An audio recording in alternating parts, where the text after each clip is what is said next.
Medical कॉलेजों में admission लेने को लेकर देश भर में हुए नीट एग्जाम को लेकर हो हल्ला मचा हुआ है।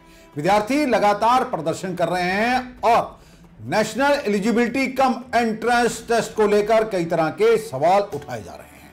हर साल लाखों बच्चे मेडिकल में दाखिला लेने के लिए नीट का एग्जाम देते हैं और इस साल 23 लाख से अधिक बच्चों ने नीट की परीक्षा दी थी। लेकिन सवाल 23 लाख बच्चों का नहीं, हर एक उस बच्चे का है जो जी तोड़ मेहनत करता है ताकि पढ़ाई करने के बाद वह कुछ बन जाए। और अगर उसे यह पता चलता है कि उसकी दिन रात की गई मेहनत पर वह लोग पानी फेर देंगे जिनके पास पैसा है, तो फिर उस पर क्या बीतेगी। अच्छे कॉलेज में एडमिशन लेने के लिए नीट हो या फिर कोई और परीक्षा, बच्चे जी तोड़ मेहनत करते हैं। कोचिंग सेंटर भी इन बच्चों से पढ़ाई के नाम पर करोड़ों रुपए की वसूली करते हैं। कई बार तो बच्चे मानसिक तनाव में भी आ जाते हैं, लेकिन फिर भी जी जान से जुट जाते हैं क्योंकि उन्हें पता होता है कि किस तरह से उनके परिवार, उनके माता पिता ने उनसे उम्मीदें लगा रखी हैं। कंपटीशन इतना सख्त है कि बच्चों पर प्रेशर होना आम बात है। बच्चे तनाव में रहते हैं। कई बार तो ऐसी खबरें आती हैं कि बच्चों ने तनाव के कारण आत्महत्या कर ली। हर साल हम जितने डॉक्टर हमें चाहिए, हमारे देश में उतने डॉक्टर बन नहीं पा रहे हैं, इसलिए डॉक्टरों की कमी है क्योंकि हमारे पास अच्छे टीचर नहीं, अच्छे मेडिकल कॉलेज नहीं। इसलिए तो सरकार ने डॉक्टरों की कमी को दूर करने के लिए और भी ढेर सारे उपाय किए हैं। पेपर का लीक होना या फिर ठीक तरीके से अपनी जिम्मेदारी को ना निभाना, यह प्रचलन देश में पिछले कई सालों से हो चला है। यहां तक कि नौकरी के लिए भी कई बार पेपर लीक हो जाने की खबरें सामने आई हैं। पिछले महीने पुलिस ने पेपर लीक के मामले में पटना से कई लोगों को गिरफ्तार किया था। ये लोग 30 लाख रुपए से लेकर 50 लाख रुपए पेपर लीक करने के लिए हर एक बच्चे से ले रहे थे। एक रिपोर्ट बताती है कि पिछले 5 सालों में बहुत सारे पेपर लीक हुए जिसका असर उन करोड़ों लोगों की जिंदगी पर पड़ा जो अपने लिए नौकरियां ढूंढते थे।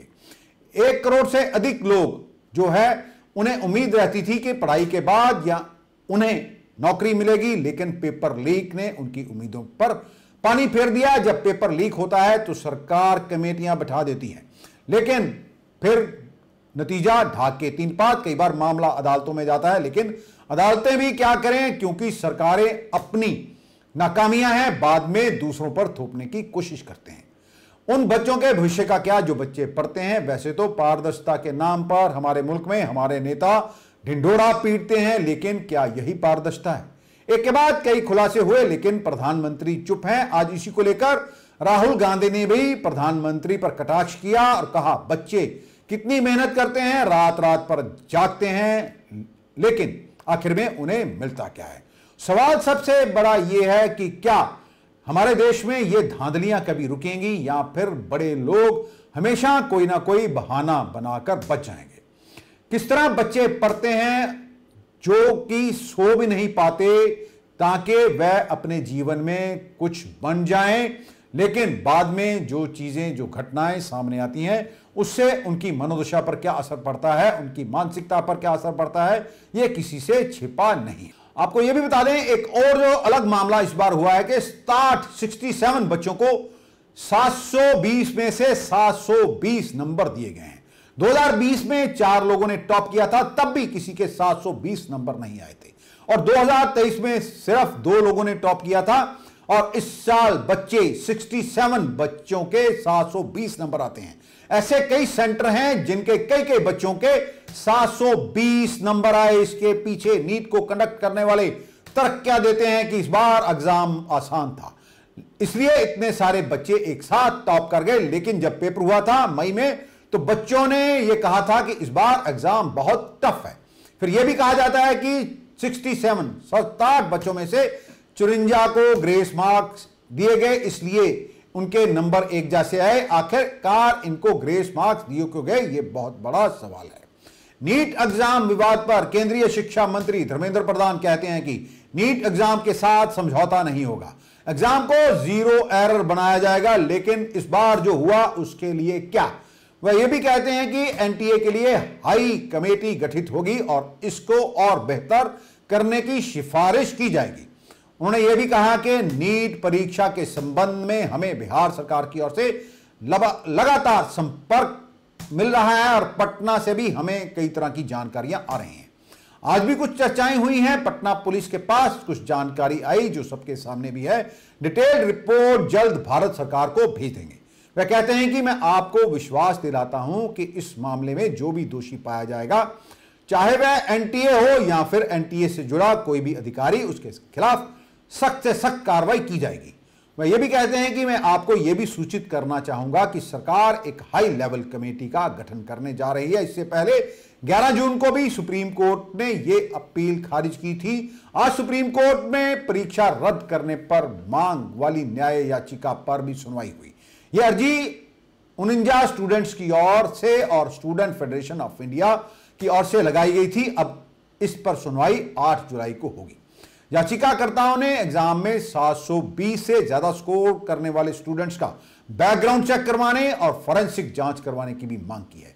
वहीं पेपर लीक के आरोप की सीबीआई जांच की भी मांग की गई है। इसके साथ ही सुप्रीम कोर्ट ने राजस्थान, कलकत्ता और बॉम्बे हाई कोर्ट में नीट यूजी के में दायर याचिकाओं को क्लब कर दिया है।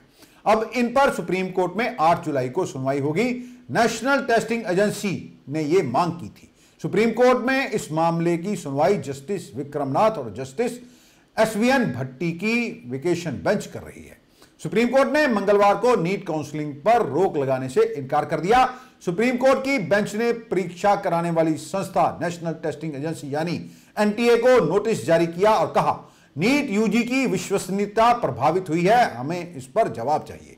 यह याचिका स्टूडेंट शिवांगी मिश्रा और 9 अन्य छात्रों ने रिजल्ट की घोषणा से पहले 1 जून को दायर की थी। इसमें बिहार और राजस्थान के एग्जाम सेंटर्स पर गलत क्वेश्चन पेपर बंटने के चलते हुई गड़बड़ी की शिकायत की गई थी और परीक्षा रद्द कर एसआईटी की जांच की गई थी।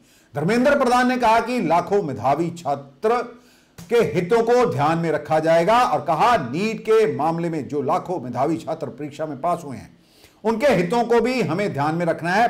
पटना पुलिस प्रशंसा की पात्र है। उन्होंने एक आइसोलेटेड घटना की सही जांच की। भारत सरकार और बिहार पुलिस के अधिकारियों से भी हम बातचीत जारी रखेंगे। यूजीसी नीट परीक्षा के मामले में साइबर क्राइम ट्रैक करने वाली एजेंसी ने जानकारी दी कि डार्क नेट में सवाल आ गया है, इसे एनटीए के ओरिजिनल सवाल से मिलाया गया, ये एक से थे। हमने तत्काल निर्णय लिया कि इसकी फौरन जांच हो। सोशल मीडिया प्लेटफॉर्म टेलीग्राम के फॉरवर्ड की जांच करने के लिए भी हाई लेवल कमेटी की जांच होना जरूरी है। ऐसे में हमने माना कि परीक्षा में कोई गड़बड़ी हुई है। उधर राहुल गांधी आज प्रेस कॉन्फ्रेंस कहते हैं कि और प्रधानमंत्री नरेंद्र मोदी पर आरोप लगाते हैं कि मोदी पेपर लीक होना रोक नहीं पा रहे हैं, हर परीक्षा में धांधली होती है।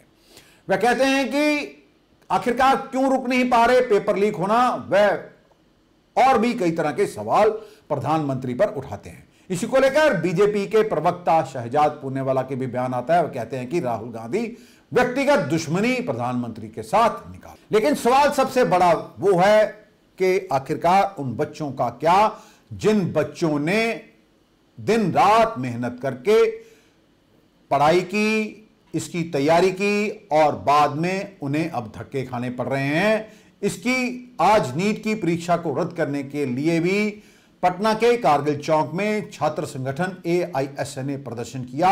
इस दौरान छात्रों ने जमकर नारेबाजी की और केंद्रीय शिक्षा मंत्री का पुतला भी फूंका। छात्रों ने कहा कि सरकार कमजोर है, इसलिए पेपर लीक हुआ है। हमारी मांग है कि एनटीए को खत्म किया जाए और नीट परीक्षा की जांच हो, दोषियों पर कार्रवाई हो। छात्र ये भी कहते हैं कि यूजीसी एनईटी का पेपर भी लीक हुआ है। इससे साबित होता है कि एनटीए किसी भी एग्जाम को कंडक्ट कराने में सक्षम ही नहीं। ऐसे में नीट परीक्षा रद्द की जाए और दोबारा परीक्षा करवाई जानी चाहिए। बहुत से बच्चे ऐसे हैं जिन्होंने अपने दम पर नंबर लिए और उन्हें मेडिकल कॉलेजों में एडमिशन में मिल जाएगा। अब अगर यह परीक्षा रद्द होती है तो फिर इसे दोबारा लिया जाएगा। सवाल फिर वही है कि आखिरकार कब तक हमारे देश में यूं ही पेपर लीक होते रहेंगे और बच्चों के भविष्य से खिलवाड़ होता रहेगा।